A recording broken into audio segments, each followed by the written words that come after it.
Friday the 13th Part 5, A New Beginning, begins with a nightmare scene with Tommy Jarvis, the character from Part 4.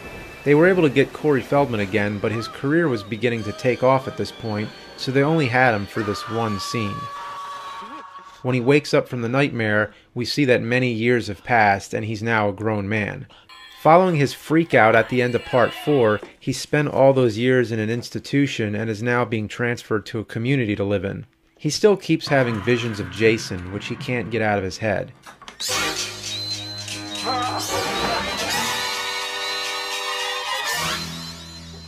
But he's far from being the most disturbed character in the mix.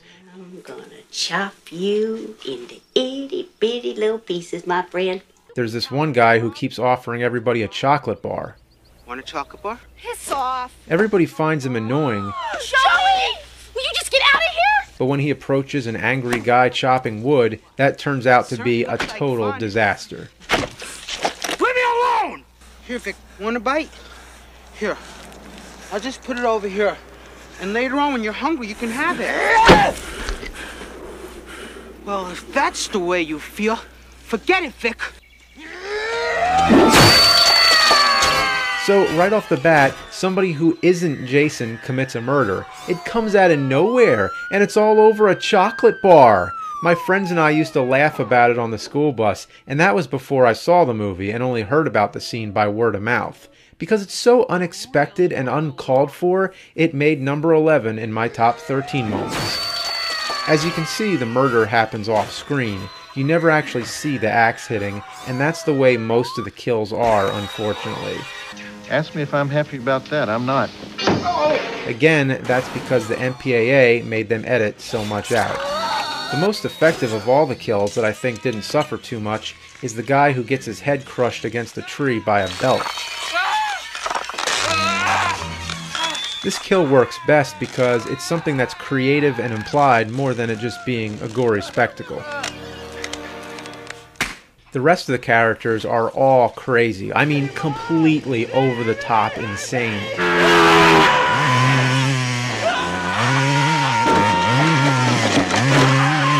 you hearing me, boy? Get off that fucking bike and come here and eat my stew! It's kind of like if you took all the characters from Texas Chainsaw Massacre Parts 2 and 3 and put them all together in one movie. There's nobody to relate to. Even Tommy takes a back seat to this flying circus of maniacs. Say it like you mean it, Ma! Would you shut the fuck up? Crap my ass! I'm not sure if this was trying to be like a dark comedy or what. There's so much going on, I've even forgotten which movie I'm watching. In general, there's lots of characters. New characters are always getting introduced, so you never get a chance to get used to anybody. The good side is that you're watching a slasher movie, and if you came to see a bunch of idiots get slashed, then it delivers. There are at least 20 kills in this movie, making it one of the largest body counts in the franchise. The bad side is that the movie should have been about Tommy Jarvis, but there's too much else going on that we never have a chance to focus on him. It's a shame because he's one of the few recurring characters in the franchises. We need a main character to relate to, and we never get that. Still, I find this movie to be extremely entertaining. I remember it best for individual, awkward, funny moments like this. I want to make love with you. I didn't mean it. I didn't mean it.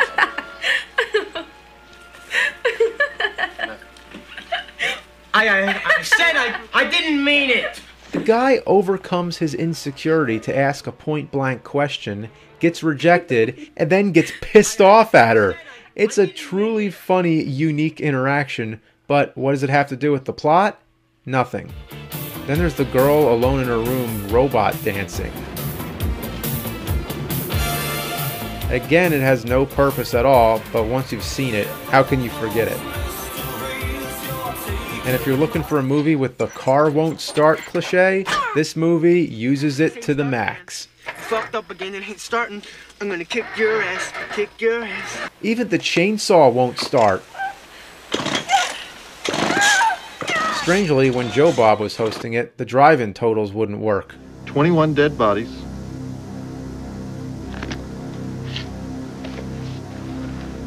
21 dead bodies. In fact, I've been having some technical difficulties with this video. You know what? Avoid this movie. It's cursed. You want to talk about the ending? Spoiler alert. Big spoiler alert. Ready? Here we go. The ending of Friday the 13th, Part 5, reveals the killer to not be Jason. All along, it was the paramedic who we see earlier, who comes in after the guy with the chocolate bar is killed. Guess what? That was his son. So because his son was murdered, he decided to dress up like Jason and go on a killing spree. Well, why did he end up killing even more people in one movie than even Jason himself normally would? Who knows? The guy just really flipped out, I guess. And if you stop and think about it, all the killing was all because of the death of his son who offered a chocolate bar to the wrong person. The whole entire movie was because of a chocolate bar. The idea was probably to mislead the audience into suspecting Tommy to be the killer, or the axe guy, but it doesn't work. I think by Part 5, everybody was so used to Jason being the killer that none of these possibilities were handled well enough to earn our interest.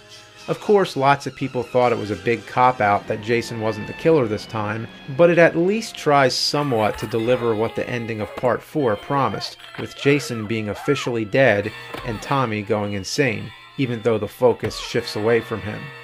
The ending once again teases that Tommy's going to be the next Jason.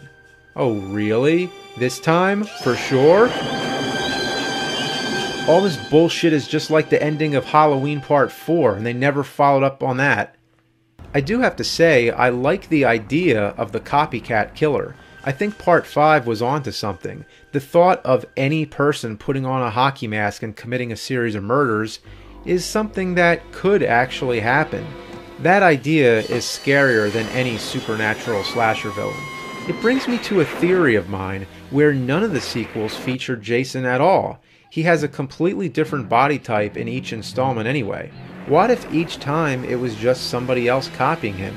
Even the retroactive continuity in Part 3 flashes back to show the Jason from that movie, which supposedly took place years before the Jason we see in Part 2. And if we're going by the idea that the ending of Part 1 was a hallucination or a dream, then we could say that when Jason drowned, he drowned, and that was it.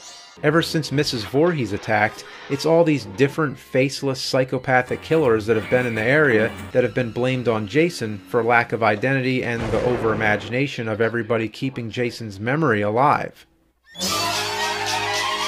Or Jason possibly never even existed at all. It was just an urban legend.